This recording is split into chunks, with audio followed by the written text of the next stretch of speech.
కురుక్షేత్ర యుద్ధంలో పద్మవ్యూహంలోకి ప్రవేశించిన అభిమన్యుడు బయటకు తిరిగి రాలేక వీరగతి పొందాడు.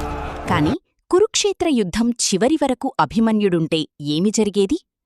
నువ్వు ఈ పద్మవ్యూహాన్ని ఛేదించగలవా? మీరందరూ నాతో పాటు వస్తే ఛేదించగలను. ముందుగా వ్యూహంలోని సైనికులందరినీ తరిమి కొట్టి వ్యూహాన్ని ఛేదించేవాడు. ఆ తర్వాత ఘటోత్కచుని సహాయంతో కర్ణుడిని ఓడించేవాడు. కర్ణుడి చేతిలో ఘటోత్కచుడు చనిపోయుండేవాడు కాదు.